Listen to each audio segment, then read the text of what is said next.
Ceremony for the new Stephen D. Bell Hall here in Chapel Hill at the Kenan Flagler School of Business. You're joining us from all over the world. My name is Sharon Delaney McLeod, and joining me this morning is Bill Seymour, who is on the Board of Advisors and, of course, an alum of UNC Chapel Hill Kenan Flagler School of Business. Welcome again. We're so delighted you're joining us for this momentous occasion this morning. We have a lovely day here in Chapel Hill, a little fall crisp weather. Oh, chilly. Bill, is it nice to be back in Chapel Hill? Oh, it's always great to be back in Chapel Hill and have an excuse to come up here. Exactly. Doesn't take much of one, but this is a great one. It's terrific to be here. And for those of you who are joining us from all parts of the globe, I think we have an invitation out to about 40,000 alumni and friends of UNC Kenan Flagler School of Business.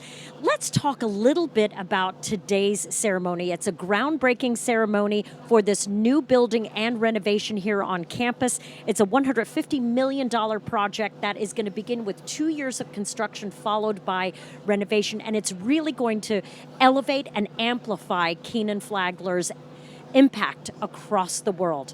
Tell us, Bill, what is your connection here still all these years later since you were a student at Kenan Flagler? Well, I came to Chapel Hill for college, of course, and having grown up in a business family, I knew I wanted to major in business.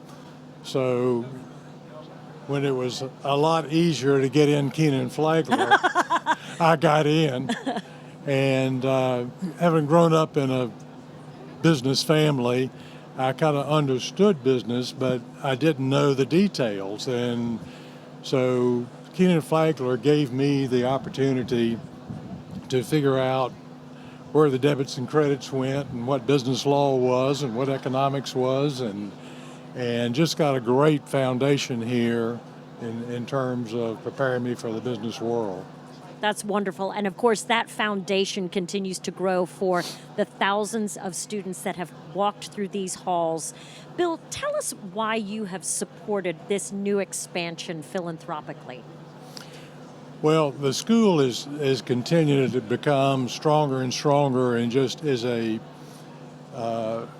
quite frankly, a very hard school to get into. Yeah, indeed.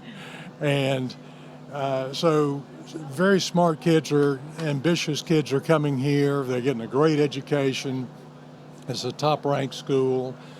And I envision Kenan Flagler as pouring 400 new, bright, ambitious, motivated kids out into North Carolina and the surrounds every year.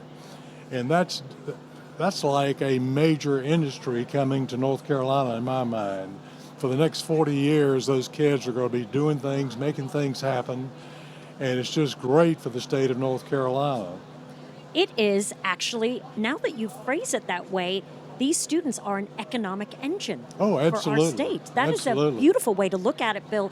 And as you probably know, North Carolina was ranked the #1 state to do business in the country by CNBC recently. And we need to keep these kids here to keep our economy growing. Let's talk about how this building and the expansion is going to help educate all of these kids and hopefully expand the number that we can educate. Well, I know that the school has packed absolutely as many kids as they can into the existing facilities, to the point of almost putting them in closets. And when this was first talked about, there were about 400 students, majors and minors, in the business school. And today, I think they squeezed another 70 or so in. Wow.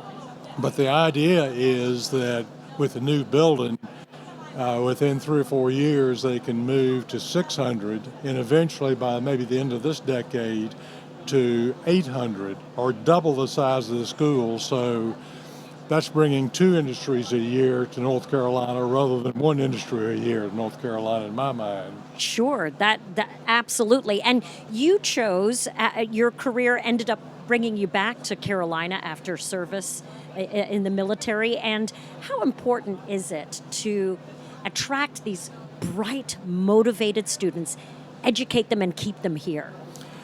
Well, one of the things they taught me here was leverage, and I believe in leveraging. In my business, I leverage money and in a positive sense, leverage people. And there's just nothing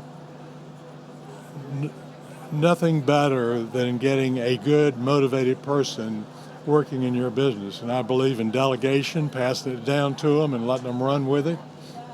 And it's been good to me, and so I'm just a great fan of getting young, hustling, smart kids working in North Carolina.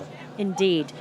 Now, this building is going to have some innovative features that future students will get to really take advantage of. Can we talk a little bit about what some of those plans include? Well, one of the programs up here that I've been very excited about over the years is the online MBA program. And that the school was one of the very first, certainly the first top-ranked business school to go online.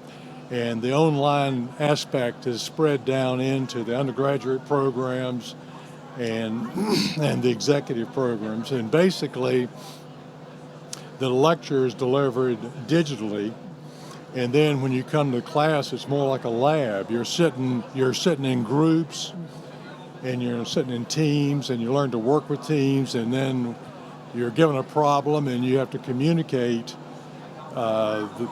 your thoughts about the problem at the end of the class. And I just think that's a much more effective participatory type of way to educate somebody.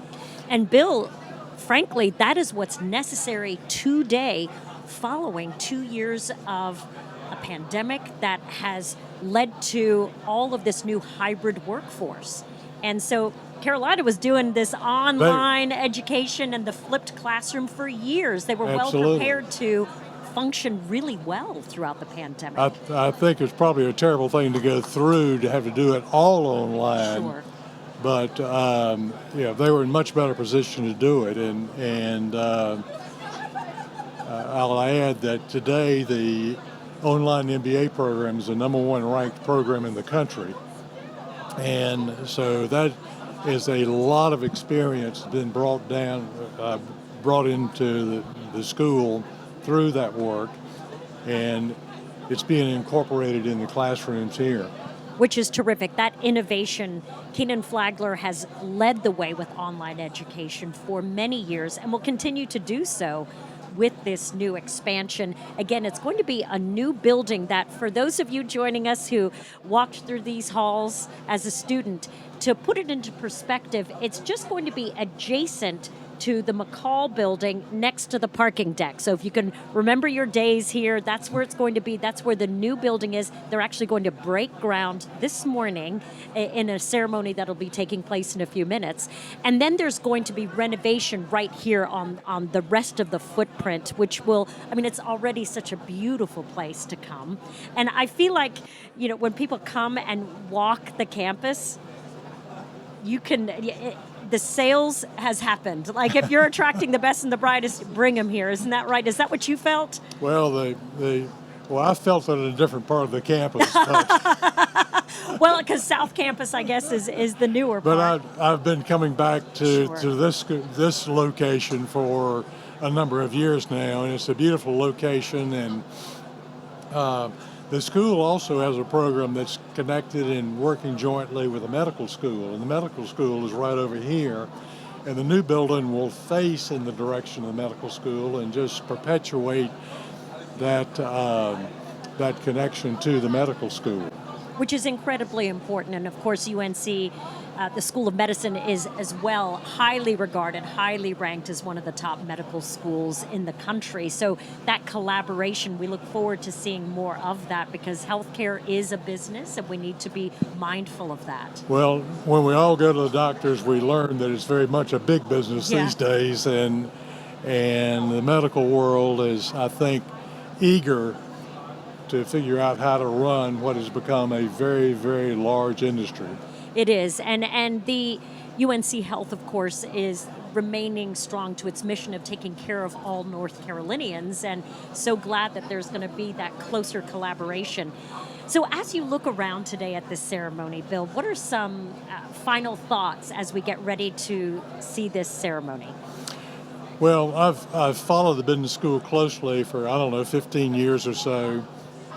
And when you see online MBA programs come in and new buildings and kids, very bright kids trying to get into the school who couldn't get in, I am just absolutely thrilled that we'll be able to admit more kids and give them that business knowledge that was so important to me.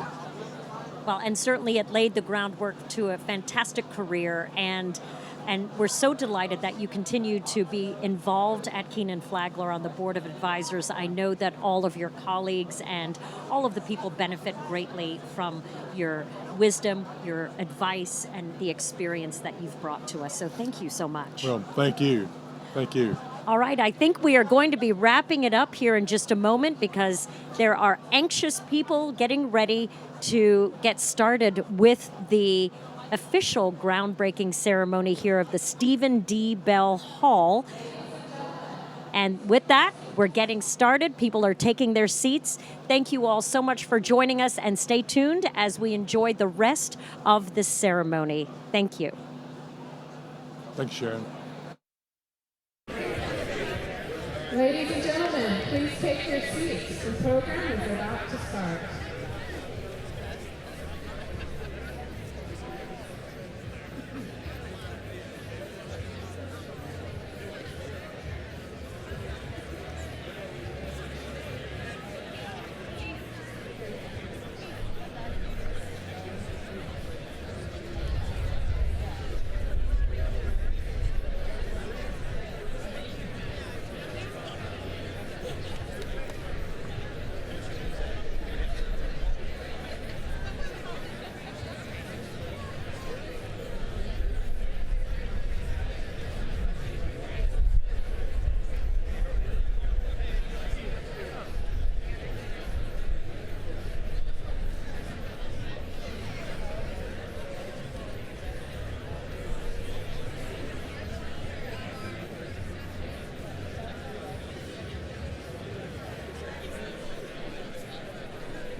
In my mind, I'm going to Carolina.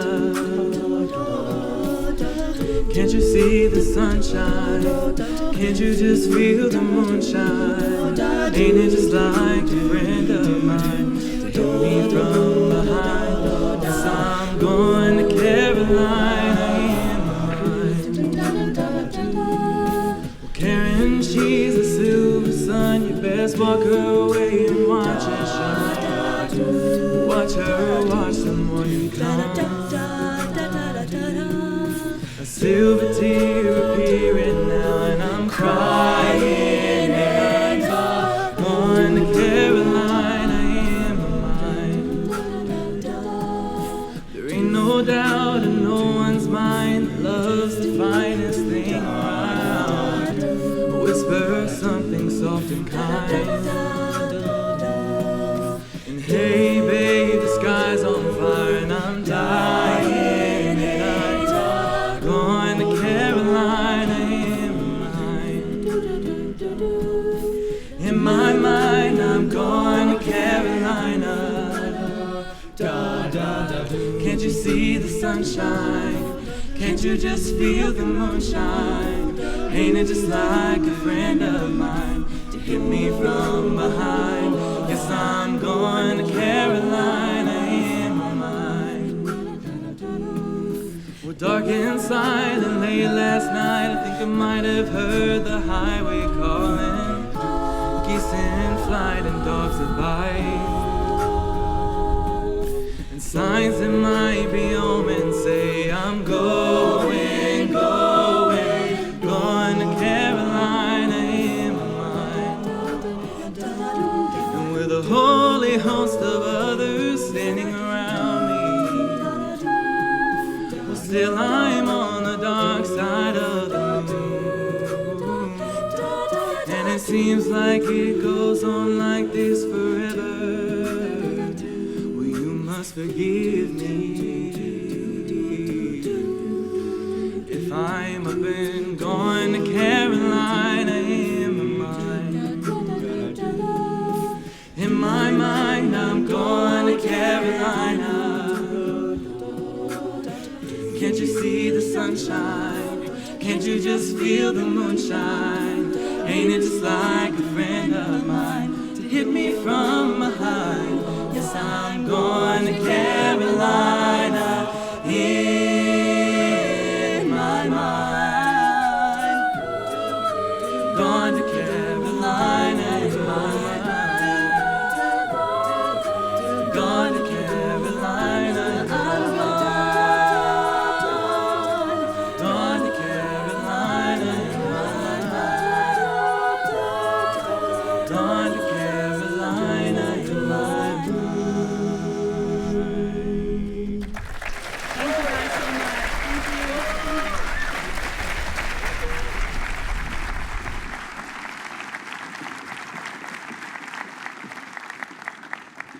What a wonderful way to start this event. Can we get another round of applause for the Tar Heel Voices? The oldest a cappella group, co-ed a cappella group on campus.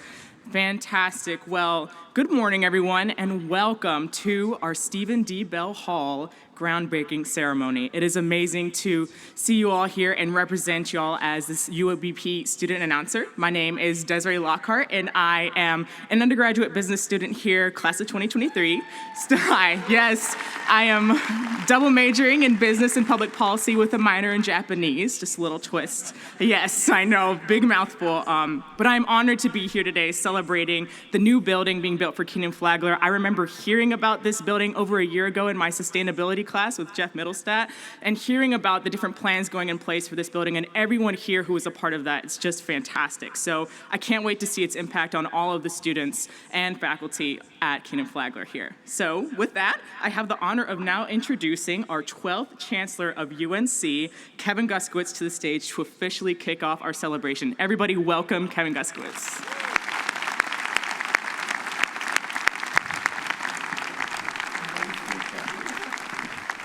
Thank you, Desiree. It's a great day to be a Tar Heel. I want to welcome all of you to this historic day in the life of our university and our world-class Kenan Flagler Business School. It's great to have all of you here today, and welcome to those visiting with us on live stream as well. Our university was founded on the idea of building for the future. Building for the future. In our charter, we are called to, and I'll quote, consult the happiness of the rising generation. The rising generation has always been central to our mission and our purpose at Carolina. Our power comes from the innovation, fresh ideas, and action of each rising generation across our history and within our community. The challenges are real and at times can look insurmountable. But here at Carolina, as we like to say, we are built for this. We are built to tackle the toughest obstacles and the biggest challenges that our world faces. No one does this better than the students, faculty, and staff at Kenan Flagler. I'd like to invite some Kenan Flagler students to the stage who represent the 14 North Carolina congressional districts. Please join me on stage.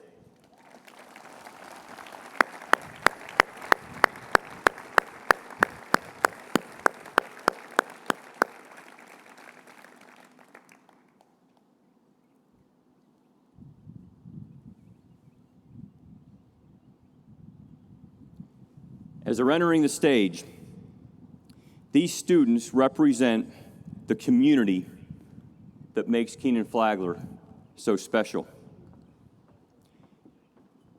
You see students here who, along with many in the audience, are making a difference at Kenan Flagler and across our campus. They hold leadership positions within student organizations. They have co-created nonprofit organizations, and they are part of the generations of Kenan Flagler Business School students and graduates who have built this state's economy.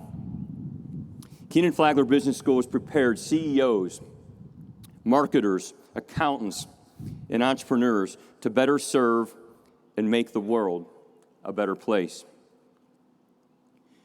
The school's 42,000 alumni work in all 50 states and 86 countries across the world. This is what it means to be a public university.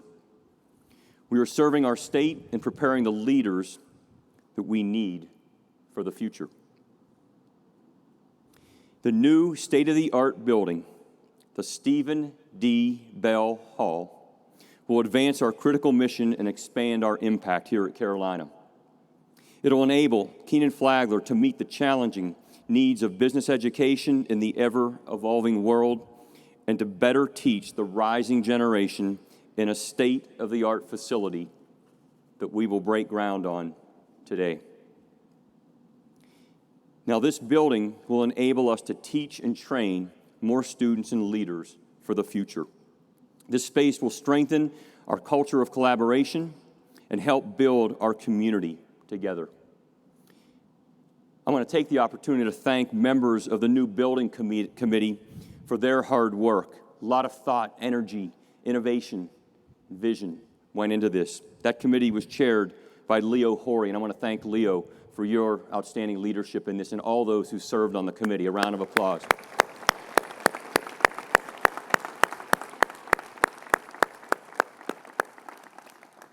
Art will be featured in almost every public space in the new building.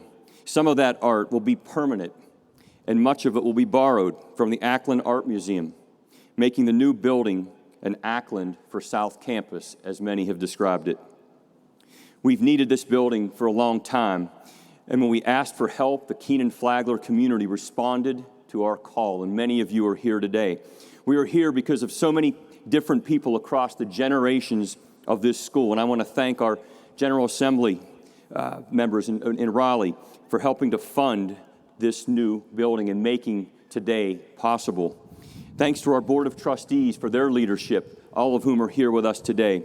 And thank you to so many of our generous supporters and donors, particularly Steve Bell, who you're going to hear from shortly, and his family for your vision. Thank you so much, Steve.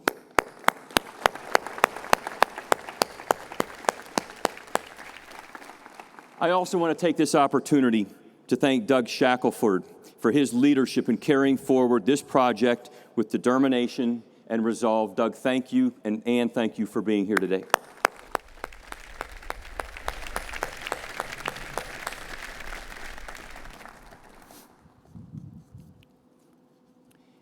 People who give to Carolina believe in our people and our mission. And so I would be remiss if I didn't acknowledge all of the faculty, staff, and students at Kenan Flagler for their commitment to excellence every day that leads people to believe in us. So a round of applause for all the Kenan Flagler staff, faculty, staff, and students.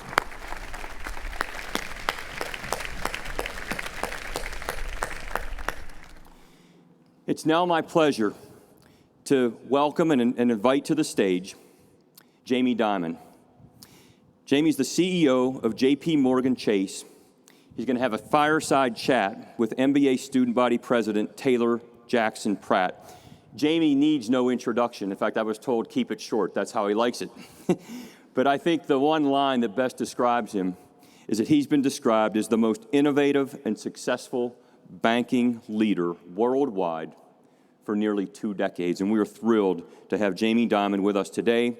He's going to be joined on stage here with Taylor Jackson Pratt. Taylor is a second-year MBA student at Kenan Flagler Business School, undergraduate from Texas A&M. She serves as the president of the MBA Student Association and has been heavily involved in the Carolina Women in Business Initiative and serves as an MBA ambassador here at Carolina. Thank you, Taylor, for your leadership here at Kenan Flagler Business School. And I want to now give a warm welcome to Jamie Dimon and Taylor Jackson Pratt. And I'm going to ask our students to go ahead and you can exit the stage. Thank you.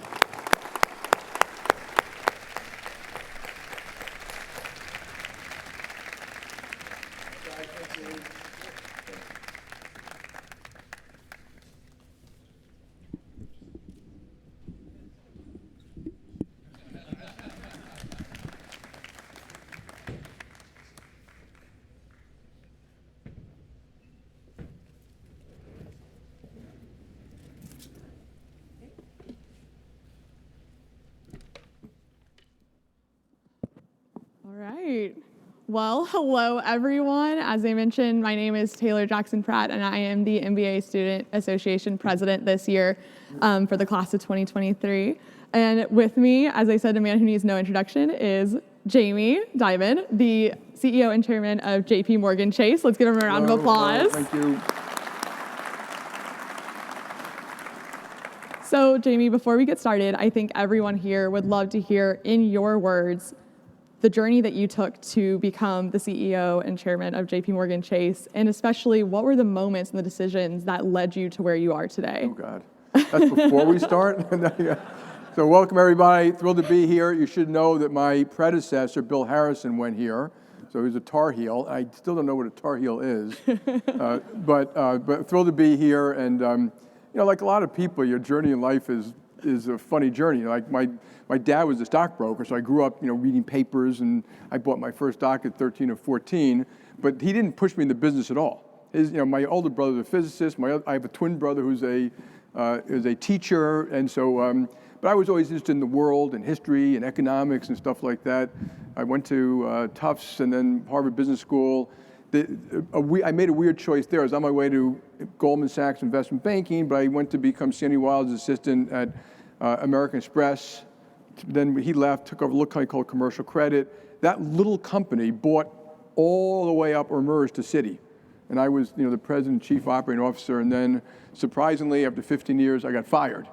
People never tell me that part of the story, and I was looking for something to do, and I knew I was offered a bunch of stuff, but I finally took over Bank One, which is a Chicago bank, troubled. It had a bunch of, that's what's going to happen. You're not going to be offered a unbelievable opportunity. Worked hard to turn it around, and then merged with J.P. Morgan in 2004, became the CEO after Bill Harrison. Definitely a very, very interesting career path, and so inspiring to hear. And I'm curious, as a leader of your caliber, who do you look up to? Who is it that inspires you every day, past or present, and like your leadership abilities? So it's much. I love history. I mean, you can't make it up. I mean, I like the Game of Thrones, but you can read about Caesar and Napoleon and Roman Empire, and it's unbelievable. And so the best inspiration is like Abraham Lincoln. I mean, read what the man went through and how he thought about it. Nelson Mandela. People forget he was in jail for 27 years. We had a notion to be civil war in South Africa eventually, and because of his magnanimity, it didn't happen. And so those are the people who, through thick or thin, just did unbelievable jobs. And of course, there's some people in the business world, but and the other thing you learn, for all the younger kids here, you learn a lot by watching lots of other people. So it's not the one mentor you have, it's who runs a meeting well, who do you trust, why is this person such a good communicator? So all those various things you learn. And then one last one, someone says a wise man learns from his mistakes, and someone responded by saying yes, and an even wiser man learns by other people's mistakes. So you can read a lot. And so, Jamie, I mean, I can say that your leadership style is incredibly inspiring. And I think, to me, the thing I admire the most about you is how honest and open and direct you are with your opinions, which is something that you don't often see with people within your position. And I'm curious, why do you feel it is so important as a leader to be direct with your opinions and be honest and open and candid in a world where it's honestly sometimes easier to stay quiet or just go with the majority? We got to separate a little bit whether you're public or private and who you're having the conversation with. I think that the way you lead properly is you earn people's trust and respect every day. Every interaction, everything you do, you're not entitled to it because you became a CEO, and you learn people's trust and respect by recognizing their contribution, by being honest about things. You all know when people are BSers, and people don't like it. And you may not be the CEO, but my view is you're probably not going to get the real truth from people, and you need that to actually do a very good job. So, communication does matter. I remember taking communication at business school, thinking, who cares? But there's that great quote, "I'm sorry I wrote you such a long letter. I didn't have time to write a short one." And you should put your thought, when people just and you all know when people just go on and babble and they start talking in your eyes, oh God, there they go again. The person who's thought it through, explains it, option A, option B, here's why we're doing it. It's not just an opinion, it's a well thought out thing they describe to you. That is respectful to the other person. And it's a skill you have to hone. I write all my own chairman's letter. I think, and people at the company know me, as I always say, the truth is the truth is the truth is the truth. Deal with it. Don't make up stuff because you'll fail. And so I try to be honest about it. I am a little careful in public sometimes, not always, but sometimes. And when I walk up on stage here, my little chief of staff over there whispers in my ear, "No cursing, be a statesman, this is a public event." Okay. So something that you've been very outspoken about recently since COVID is getting people back 100% into the office. Yeah. And I think most CEOs probably agree with that initiative, but they're anxious about possibly losing talent. How, in your mind, do you balance this, bringing people back in 100% to grow culture, and give innovation, with also the possibility of losing the ability to retain and recruit top talent? Yeah, so I'm not worried about it at all. I think this gets too much airtime. It'll all sort out. It's a free world. You may have a company where people work at home, and I may have a company where people work in the office. That's both okay. And you can recruit from different talent pools. I will tell you, the people in the office will win eventually, and I'll tell you why. And the other thing, the American public should understand, because it's in the press all the time, 60% of America has been going to work every day the whole time. And it's firemen, police, military, nurses, dentists, doctors. How did you get your Amazon packages? Amazon, warehouses, UPS, FedEx, truckers, manufacturers, agriculture workers, butchers, our bank branches. So it's the other 30%. Some people always worked at home that have stayed at home. They're very fortunate. They had nice Zoom things. They were the privileged part of America, not the less privileged. We should keep that in mind. And of course, some jobs is okay. If you do coding or if you're a research person, you might come in to talk to a lot of people, and then you got to go to a library, go somewhere quiet to do the rest of your work. So it will work. But I think people should recognize the weaknesses. You younger kids, when you go to the office, we make our senior people go in. I don't think you could be a boss and a leader of people and be absent. That's just verboten to me. But you learn by being with people, being on a sales call, seeing us make a mistake and how we deal with it. Spontaneity, creativity. I've been all around the world several times during COVID, by the way. You learn so much from people, and you stop learning, and you're not going to get it by Zoom. And so, whenever I go on these market trips, I learn something else about something that's going on. And then management. Management by Hollywood Squares doesn't work well. and it's not as honest as if you're in the room, and we don't follow up immediately. Oh, we'll get that later, we'll get that tomorrow, as opposed to, my management team, we follow up all day long after we have a management meeting. And so I think the weaknesses are real. It'll all sort out. Life will be fine. Most of you will be back in the office.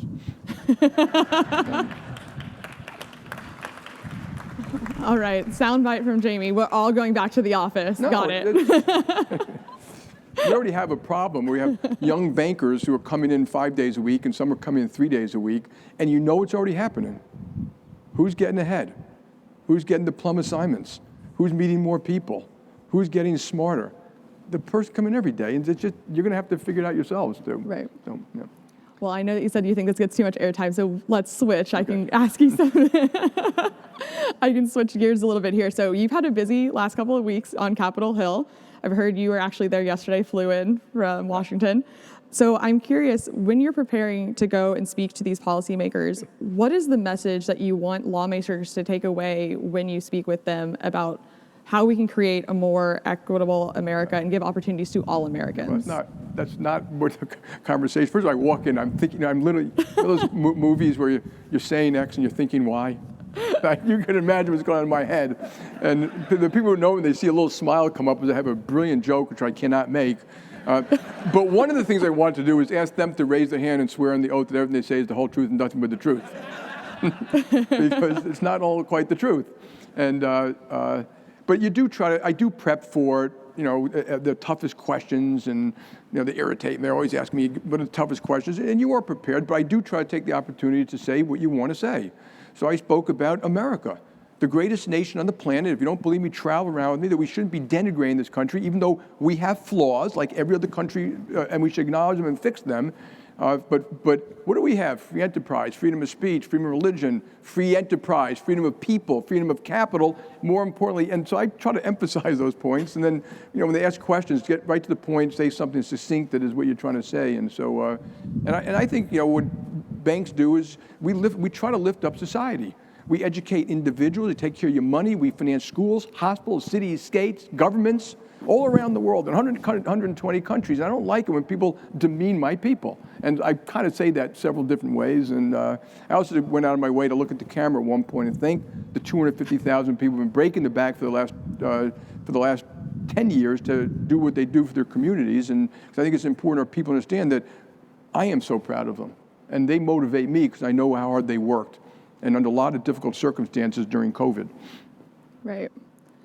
And so kind of like when you say, caring about these people and like being very thankful for them, you've also talked about how do we create and prepare young people for some of these roles and better preparing them for jobs. And as we're breaking ground on this business school, which will usher in the next generation of leaders, what role do you think higher education plays in transforming how we prepare young people, and where are we kind of missing that mark right now? Yeah, I think, like everyone in this audience, most of you are very lucky to start. If you're at a business school or at a place like UNC, you've already kind of hit the jackpot.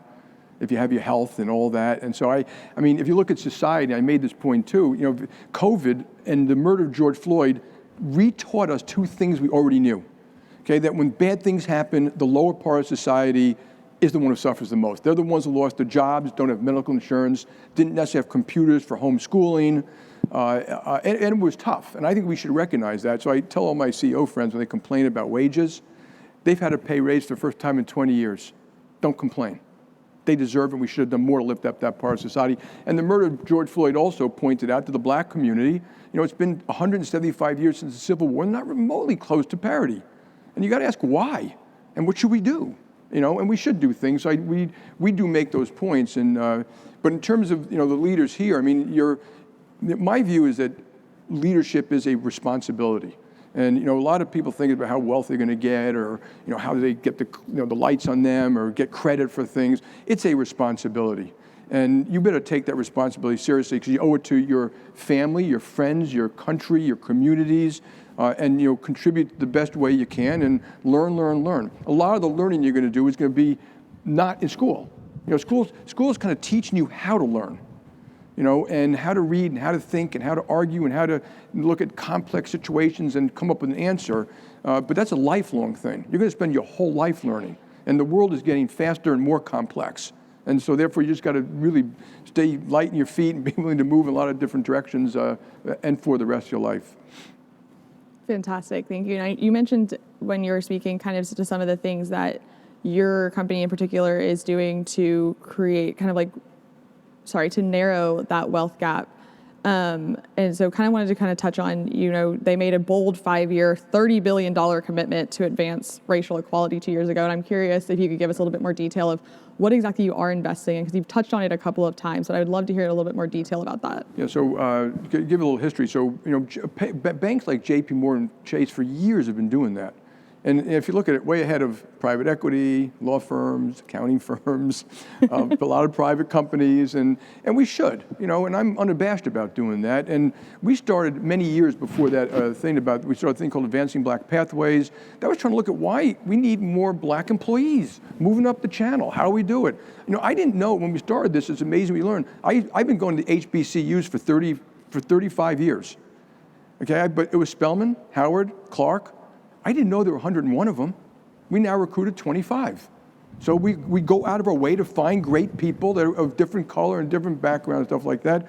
It was the murder of George Floyd. It was the Business Roundtable. Doug McMillan, who runs Walmart, was the chairman at the time. Literally all these mostly white CEOs, men, got together and said, we got to do more.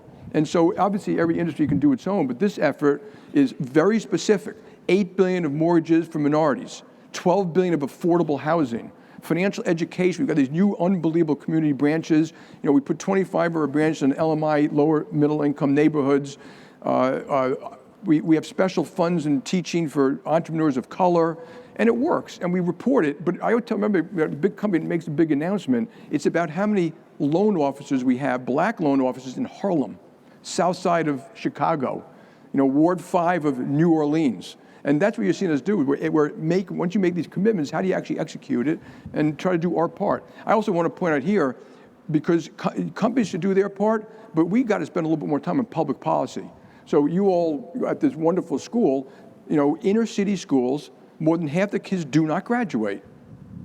Okay, there are a lot of minorities in there. And I think we got to look at why not? Why is our infrastructure bad? Why is our education not doing a better job? Why can't we get more health care to people? Why can't we get wages up at the lower end?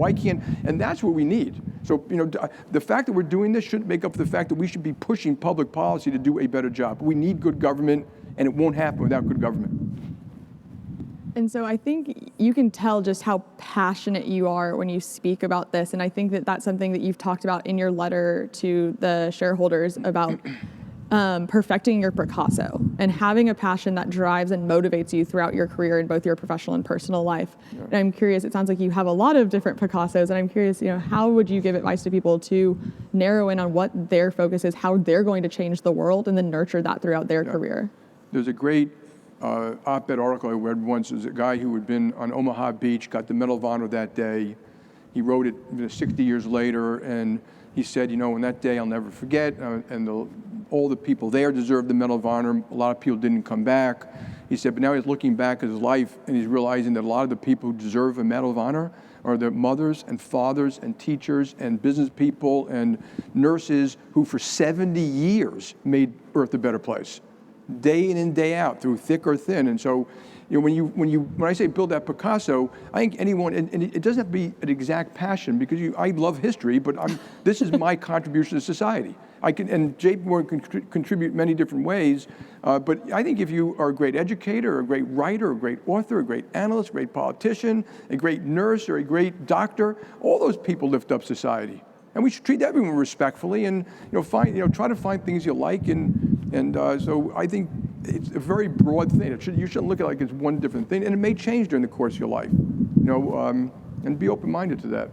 Fantastic. Well, I think if I am correct, I think we're about to wrap up. So I do have one closing question for you, and you've been in the that show Columbo, and that last question is the zinger. This is it, yeah. Go for it. No, don't worry. We'll go easy on you. You can ask whatever you want.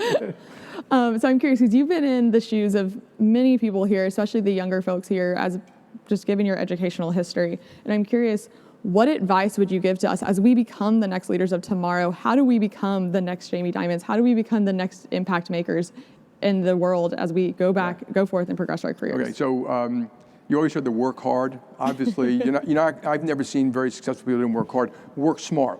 It's amazing how much time people waste. Like, I deal with emails and phone calls once. I read certain things very fast and certain things very slow, because you can't get the content if you read it fast. And so that's one, is work smart, take care of yourself. And all the kids here, you got to take care of your mind, your body, your spirit, your soul, your friends, your family. We have tons of programs to help you, but we cannot do that for you. We can help lift people up when they're down. We can help have programs that help young mothers. We can do all these various things. We got to take care of yourself. Learn, and you can only learn two ways: by reading. So read everything. If you're a Democrat, read smart Republicans. If you're a Republican, read smart Democrats, even though they're limited in a number of, I'm still sometimes a Democrat, but no. But open up your mind. Don't get jazzed up by everybody all the time. Have a good decision-making process. Make yourself super smart and analyze. I mean, it's amazing to me. Like I go around the world and I meet people and they'll tell me, "Are you for the Paris Climate Accord?" And I say, "Well, we signed it," stuff like that. But I ask the younger generation, "Are you for it?" And 100% of the hands go up. I ask them, "Have you read it?" Not one of them. Don't fall for that. Learn. Like when we read stuff, we read all 100 pages of public policy issues, and a lot of the issues you're going to face, you've got to get the analytics right. You've got to really understand what's the right way to do something, because we've gotten a lot of stuff wrong. And I write about this all the time that America has the greatest hand of any country in the planet, including China. Okay, we have food, water, energy. We've got the peaceful and wonderful neighbors in Mexico and Canada. We've got the best military. We've got freedom of speech and freedom of religion and freedom of enterprise. It's unbelievable. It's the most prosperous nation the world's ever seen. On the other hand, we don't aspire to much anymore in terms of why can't we grow at 3% versus 2? Had we grown at 3% for 20 years as opposed to 2, that would have been something like $15,000 per person. That would have paid for a lot of things. And I make a long list of policy things that we got wrong: education, healthcare, regulation, taxation, litigation. And if we don't fix those things, we're going to relegate ourselves. And I hate to do it. I mean, I love going to Europe and stuff like that, but their growth has been anemic for 30 years. Their GDP per person is now 40% less than ours. You get some of these things wrong, you're hurting all Americans, and so analyze it. Don't fall for these traps of simple binary arguments. Use the full brain power you have to analyze it and listen to other people and make sure you fully understand it and go to the next layer. Well, man, Jamie, I want to ask you even more questions now after that answer, but unfortunately we're out of time. But this has been such a pleasure. Thank you so much. I'm sure I speak for everyone here. We appreciate your candor and your openness and your willingness to be here and speak with us today. So everyone, let's give Jamie a round of applause. Thank you. Folks, thank you very much. You did a great job.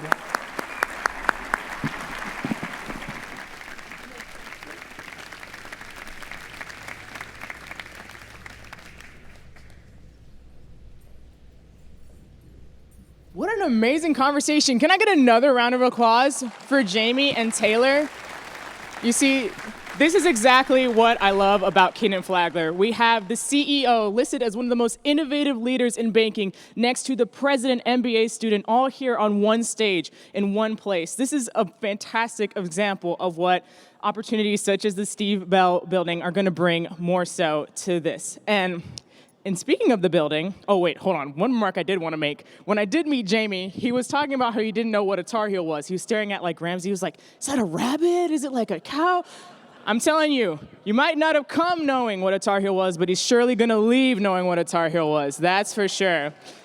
All right, I just wanted to make that one comment before I have the pleasure of introducing our next guest, the one and only Steve Bell. So, Steve is the, hold on, sorry, 1 second, I lost my notes. Amazing, okay, got it.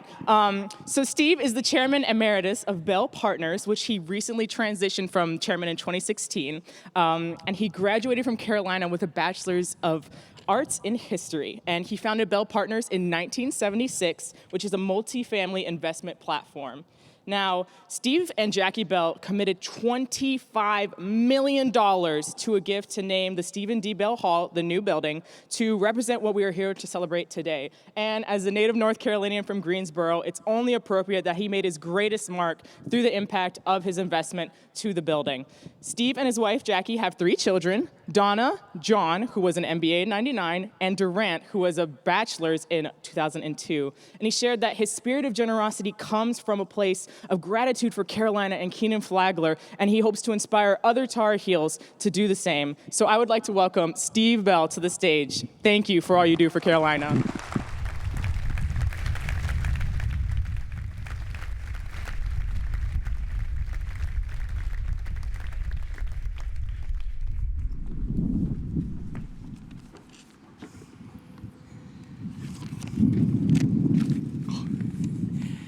This is a day that I have been looking forward to for years.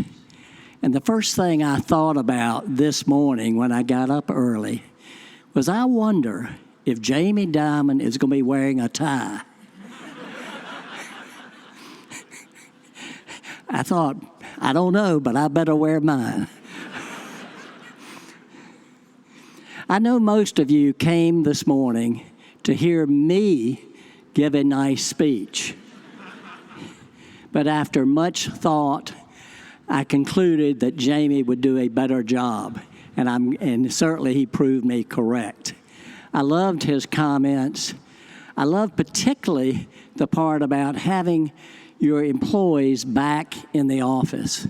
I just cannot fathom that they're not going to be better served, and the company wouldn't be better served to have that trend. So delighted that we both agree on that. In life, few people have the opportunity to influence thousands of young people. I am honored and humbled to be able to help double the size of the undergraduate business school. A majority of the students will ultimately end up living in our great state. I've heard the statistic that about 70% of the people that graduate from the MBA school come back within 10 years, and that makes me happy.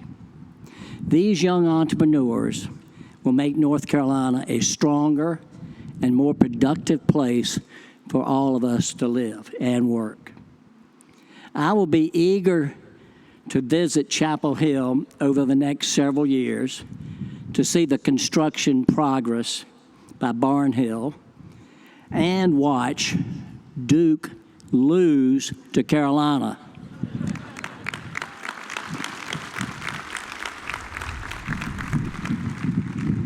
Once the new building is completed, it will be fun to observe the students prepare for a career in business. They will get a great education, but also learn valuable teamwork, analytical, and communication skills. Thanks to each of you for being here this morning. The crowd exceeded my expectations. And a special thanks again to Doug Shackelford, who has worked so hard for years to help with this vision and to make this possible.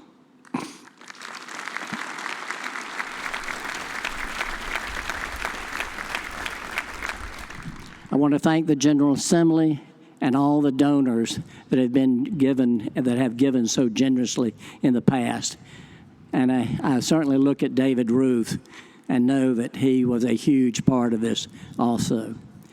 The last person I want to thank is Jackie Bell, my wife of 51 years.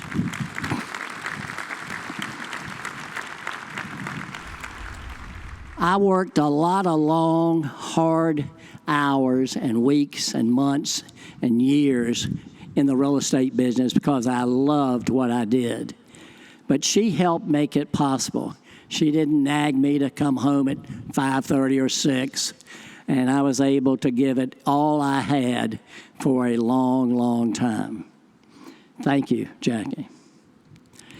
Lastly, having been a salesman for over 50 years, I would be remiss if I didn't say that there's someone out here that might want to contribute. We would love to hear from you next week. Thank you again. It's been my absolute joy to be part of this.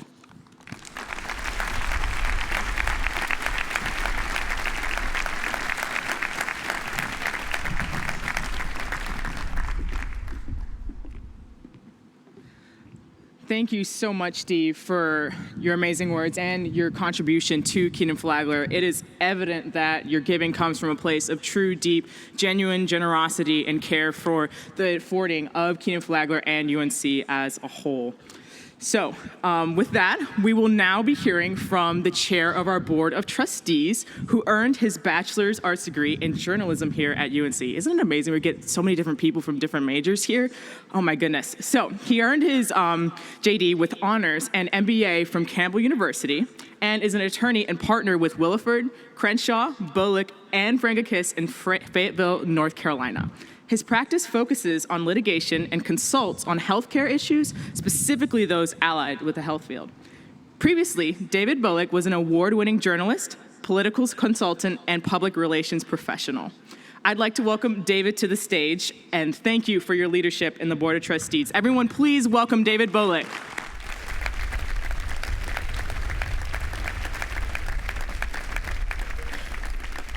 Hey, good morning. I want to take this opportunity, obviously, to echo earlier sentiments and thanking everyone for being here. The building we break ground on today represents another example of how UNC Chapel Hill is leading. We have led because our state is growing. For example, as you saw here, adding an additional congressional district, 14 districts, now the 9th most populous state in the union. The founding of the university was never meant to be an ending. It was and has been a forward-moving endeavor because we're never done. We can never stop innovating.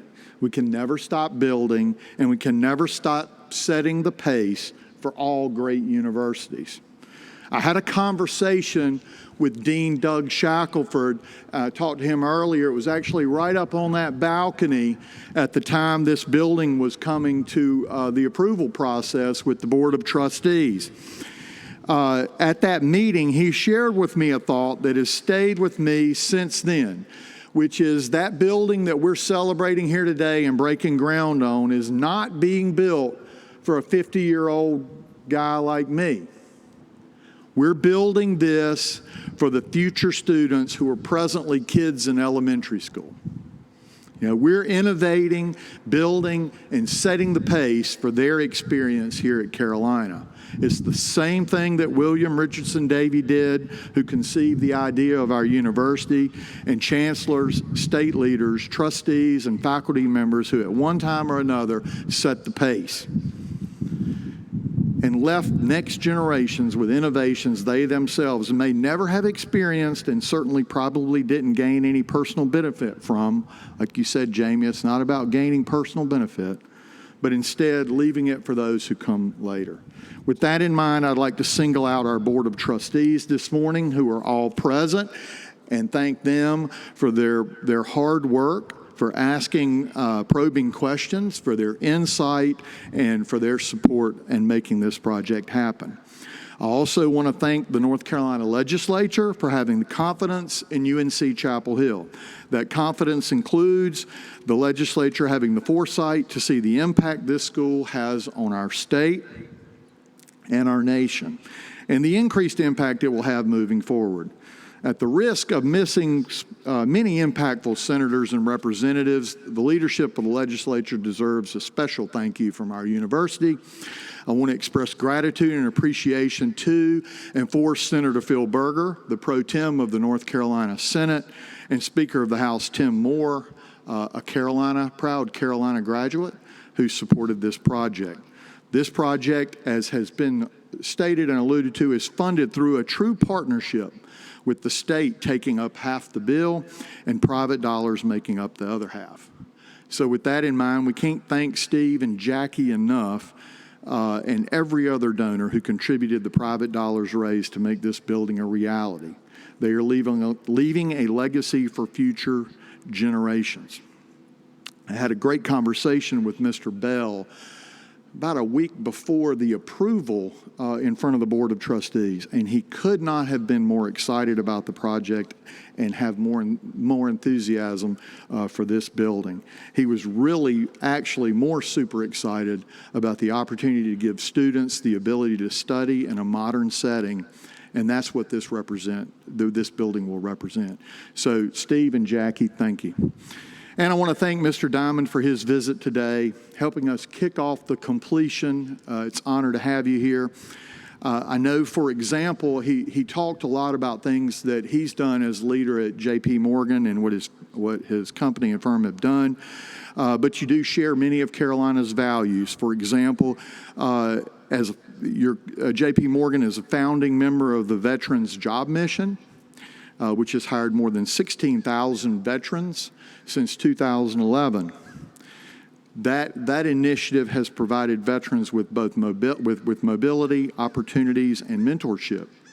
And that goes hand in glove with Kenan Flagler Veterans Association here at Carolina, which likewise focuses on coaching, mentorship, and support of veterans in the business school. Our university has committed to supporting and helping veterans at many levels to enhance their education here. So thank you, Mr. Dimon, for sharing that vision with your company. I want to let you know you're always welcome here, Mr. Dimon, despite the fact that we know that you have actually personally contributed a lot of money to Duke University, having sent 2 of your wonderful daughters there to school who graduated. And I'm sure they got a solid education. And you're proud of their accomplishments. But you said you didn't know what a Tar Heel was, right? So I'm going to ask you to come on up. Take a second. Come back up.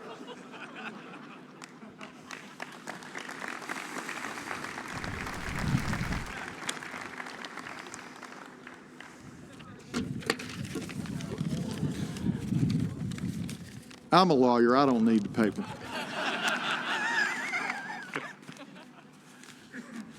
I'm going to ask Mr. Bell and Mr. Dimon to both come up. And Chancellor, you're back there too. Come on up.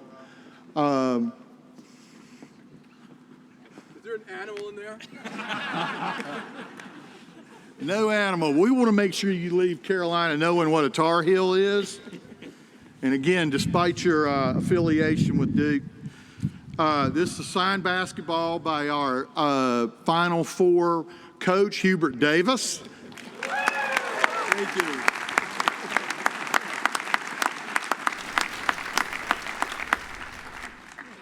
And Steve, we've got one for you too. So you're going to leave here knowing what a Tar Heel is, and maybe we'll get your grandkids here, right?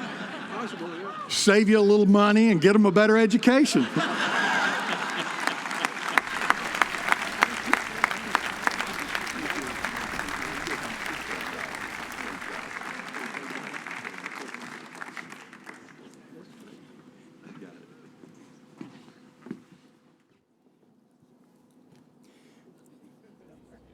Well, thank you, Dave.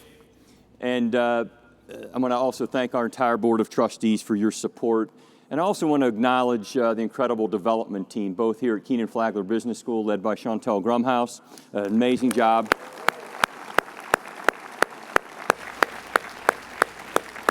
And our university development team, led, as was already mentioned earlier by Steve Bell, David Ruth and his team. A round of applause.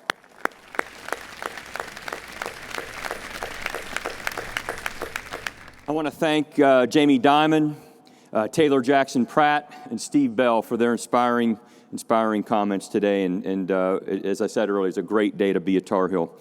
And now the moment that we've all been waiting for. It's time to officially break ground on this new building.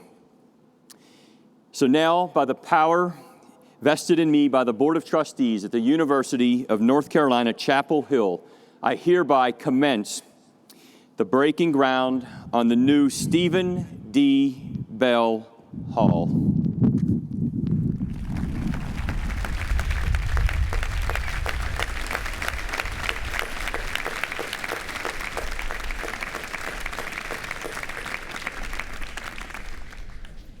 And I now want to invite our students back up. We're going to bring our students back up. As our students are coming up to the stage, I want to introduce you to Kenan Flagler's interim dean, Jennifer Conrad. Jennifer is doing an amazing job leading the school during an exciting and busy time, and we are grateful for her service and leadership.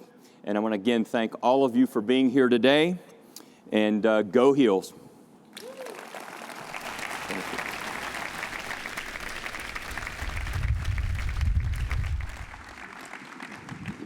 Well, first of all, I'd like to thank everybody for letting me be a part of this. It's been a lot of fun. I'm also grateful that you're giving me the opportunity to lead Kenan Flagler, and particularly so on a day that we're celebrating something. And we're actually celebrating something, as Steve mentioned, that we've been working toward for a very long time. As I mentioned in my first email this week, this is a period of transition, and transition creates uncertainty. I will work to maintain the momentum that the school has achieved, and the new building is a perfect symbol of the momentum that we have going. I'd also like to thank our outstanding leadership team and our dedicated staff. Jamie talked about how hard his folks work, and we also run our people pretty hard. And I hope you get a chance to stop for a minute, take a moment, and just enjoy this. It's a really nice beginning to our new phase. And to help with that, I'd like to invite our students, faculty, and staff to proceed to Cafe McCall. We have some light refreshments. I'm told we're also going to have a little bit of cake, and it'll give you a chance to share stories about where we've been and where we're going. And I also look forward to having some time to talk with more of you in the coming days. So thanks so much. And I think I'm closing this guy out today, so.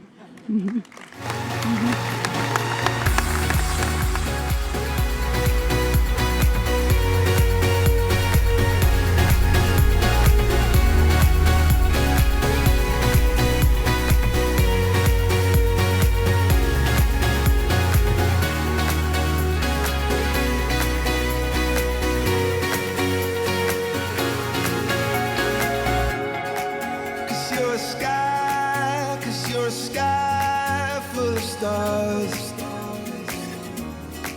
I wanna die in your arms. Oh, oh, oh. 'Cause you get light.